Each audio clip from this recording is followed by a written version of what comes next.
Hi, Thrifty Kurt here. So I wanted to make a video today to show what things I actually sold this week.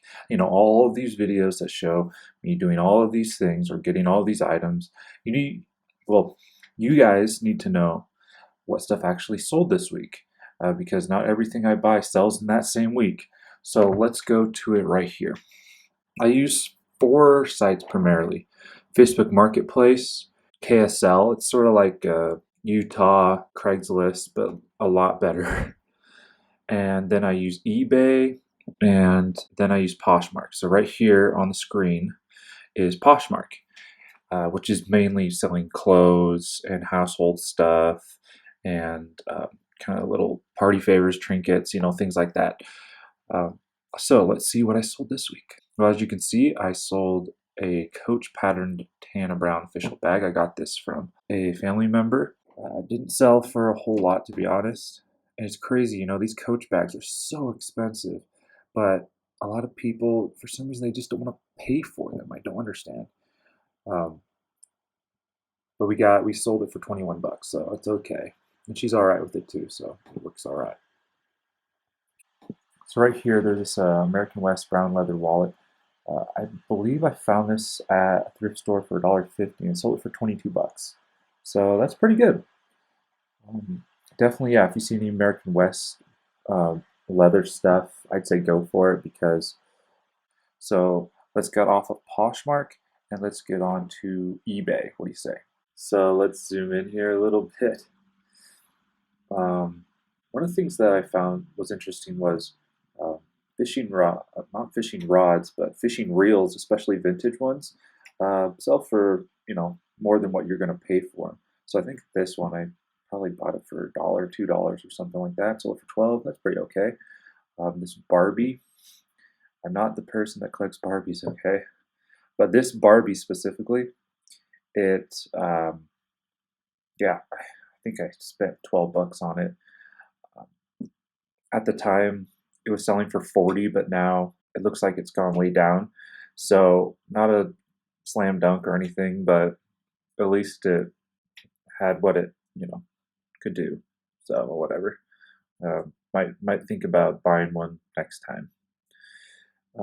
So one thing I really like to do, I grew up buying and selling video games a lot because I knew which games were rare and which ones weren't. And I found it at a DI, a thrift store, and the disc was pretty good. I was able to sell it for 36 bucks. I think I paid $3 for it. So that was a major victory this week for me personally. So this one was interesting because it's Pirates of the Caribbean game. I had no idea, but if you guys are, if you know about video games, you know about certain video games. This specific Pirates of the Caribbean was made by Bethesda. And when you think of Bethesda, you don't really think of licensed games. Like they're making that all the time. But this one was, and for some reason, yeah, it's I don't know if it's rare or something, but I sold it for 13 bucks. I think I bought it for $1.50, something like that. So the one thing I like to do, I like to sell vintage books because I find a lot of the time with the barcode books, I mean, you can find them. It's not impossible to find one.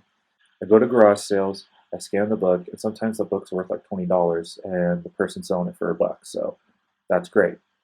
That doesn't happen all the time. Very rarely, actually, probably only like a couple times a year. But with these really, really vintage books, the people with the scanner apps can't really scan these, so they have to look them up individually. And some of the time, or most of the time, they don't want to put that effort in there.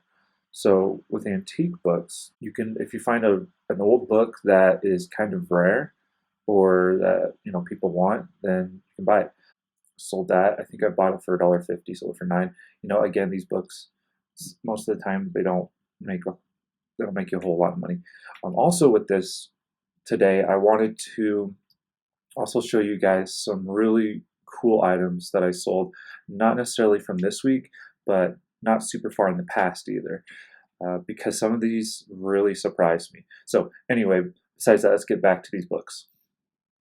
So we have this Plowboy to Profit one. I think I bought this for $1, so that's not bad. So the Spider-Man Into the Spider-Verse, there's this specific thrift store here in this area, and they sell DVDs for $1. So this Don Joy Iceman Classic, I've actually sold some other ones that are like this, but it was a different brand.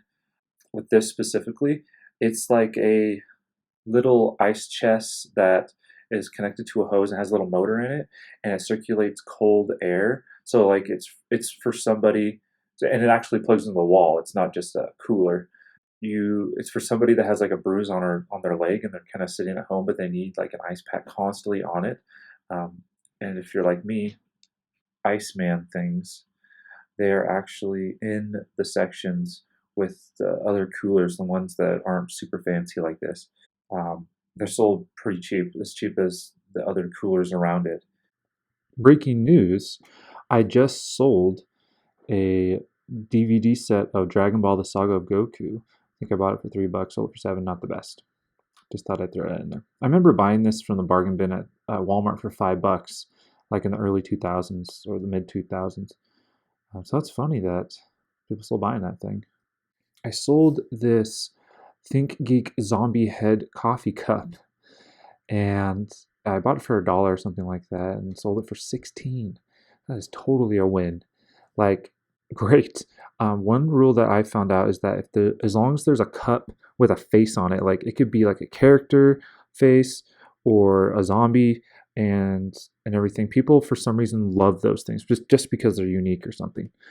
One other thing was if there's an Applause brand cup, usually it's a character cup, and those are worth like $13, $14 depending on the cup. And only paying like $1 for this thing, that's great. Right, so I also just wanted to show you guys this right here. This was like a victory for me. So there's this Hero Quest game system, and it's sort of like D&D, but it's by Milton Bradley. It's sort of a easier D&D because you have all the stuff kind of ready for you instead of creating everything out of whole cloth type of thing.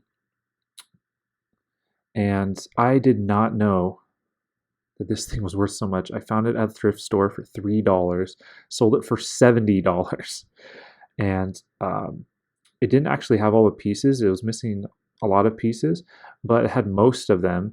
And so originally I was going to sell it for $100 because if you have all the pieces, it's like $150, even more than that. But somebody sent me an offer for $70, and I did that. And I said, yeah, that's fine. $70, that's great. So yeah. That was a huge victory. So if you see this, buy it and sell it, or keep it if you really like it. Either way. So stuff like this does happen. Like you can find great things like this and sell them for a lot of money, but again, it's very far and in between. It's not every time you go to the thrift store. You can see that from my last video. The last time I went into a thrift store, I found a Cabbage Patch Kid without any clothes on, and that was the only thing that I could find. But sometimes you hit gold like this. It's just a hit and miss thing, but it is fun because it's like you're treasure hunting in a way. So yeah, guys, that's all I got today. Please subscribe and like and comment. It all helps. Please use this knowledge that I gave you to find these items yourself so you can sell them. So just to tell you how the structure is going to go, on Monday I'm going to do a haul video, which is basically me just showing items that I got from the thrift store. Wednesday is going to be me actually going to the thrift store, and Friday and Saturday is basically me doing this, telling you what I sold and for how much. And I hope to continue this, and so far that's the structure I'm going. If there's something you guys want, please comment and tell me so that I can make it happen, because I want this to be good for you guys too. So anyway, hope you have a great day, and I'll see you later.